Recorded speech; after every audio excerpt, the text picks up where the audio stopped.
त्या निलंबनाच्या कारवाईबद्दल मी खूप व्यथित आहे। ही कारवाई नॅचरल जस्टिसच्या नियमानुसार झालेली नाही आहे। काँग्रेस पक्षाच्या करता माझं पूर्ण आयुष्य मी दिलेलं होतं आणि तदनंतर सुद्धा अशी कारवाई होणे मला फार व्यथित करण्यात आलं। दादा, कारवाईचं पत्र तुम्हाला आज किती वाजता मिळालं? 2:40 माझ्या ईमेलवरती आलं, त्यानंतर 10-15 मिनिटांनी मी पाहिलं। दादा, तुम्ही बोलताना बोललात की हुकुमशाही जी आहे आज काँग्रेसमध्ये दिसून आली, नेमकी कशी? एकाधिकारशाही म्हणजे कुठलीही माझ्याशी कोणी चौकशी न करता नॅचरल जस्टिस असतं ना काहीतरी, तसं न होता ही एकाधिकारशाही झाल्यामुळेच काँग्रेसला तळाला चाललेली आहे। दादा, कारवाईचं नेमकं कारण काय सांगितलंय?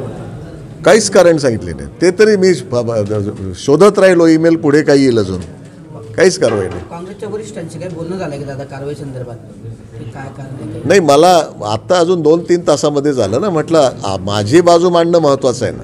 दादा, आता पुढची रणनीती तुमची कशी असेल राजकारणात? मला यांनी जर पक्षातून काढूनच टाकलं आहे तर मला काहीतरी विचार करावा लागेल। दादा, तुमची मुलगी जी आहे केतकी पाटील, ती पण भाजपाकडून इच्छुक आहे उमेदवारीसाठी, पण त्यांनी आता प्रवेश, काय म्हणाल तुम्ही? नाही, उमेदवारी करता नाही म्हणता येणार, पण तिला आदरणीय पंतप्रधान मोदीजी यांच्या नेतृत्वाखाली आजचा दिवस आनंदाचा तर आहेच, पण आधीपासून भारताची इकॉनॉमी जी आहे ती 10 नंबरवरून 5 नंबरवर आणली ती सांगत असते। बरोबरीने तिने अजितदादा पवार आणि या लोकांनी जो प्रवेश केला त्यावेळेस त्या सगळ्यांनी विकास पुरुष म्हणूनच त्यांनी मोदीजींकडे बघितलं आणि म्हणून तिची इच्छा झाली, म्हणून ती BJPमध्ये प्रवेश करण्याचं तिने ठरवलं। कधी करणार दादा प्रवेश? ती 1-2 दिवसात करेल ती बहुतेक। दादा, त्याच दिवशी तुमचं आणि वर्षा मॅडम यांचं सुद्धा दोघांचं त्याबद्दल तुम्हाला आम्ही सांगूच ना, समजा काय तसं असलं तर निश्चित सांगू। दादा, पत्रात नेमकं निलंबन म्हटलंय की बडतर्फ म्हटलं? 6 वर्षाकरता निलंबन। आता 6 वर्ष काय करायचं? तुम्हाला काय शंका वाटते कशामुळे केलं?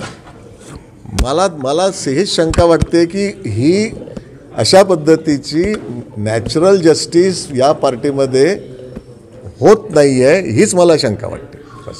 दादा, तुमचे डायरेक्ट थेट दिल्लीपर्यंत संबंध आहे, पण महाराष्ट्राचे प्रदेश अध्यक्ष तुम्हाला निलंबनाची वाटतं, दिल्लीवरून काही फोन? दुर्दैवी गोष्ट, दुर्दैव आहे ना की आधी माझ्याशी तर बोलायचं। असं एक म्हटलं जातं की तुम्हाला ईडीची नोटीस मिळणार होती, 2-3 महिन्यापूर्वी चर्चा होती, नेमकं ईडीसी नोटीसमुळे तुम्ही प्रवेश करताय की काय वेगळं? यामध्ये काहीच तथ्यांश नाही आहे। आपल्या फडणवीसांशी सोबतही भाजप प्रवेशाची चर्चा नाही। भाजपच्या संपर्कात होते तुम्ही, म्हणूनच काँग्रेसने कारवाई केली? भाजपच्या संपर्कात मी जेव्हा चांगले कामं असतात ते नेहमीच बोलतो, त्यांना चांगले कामं चालू आहेत। तर जे मित्र आहेत जे काँग्रेसचे आहेत त्यांना काय सल्ला द्याल? आता कसं आहे की मला आमचे जे काँग्रेसचे पदाधिकारी आहेत त्यांना अजून काहीच कल्पना नाही आहे की असं काही झालेलं आहे। त्यांना धक्का आता बसेलच त्यांना। धन्यवाद।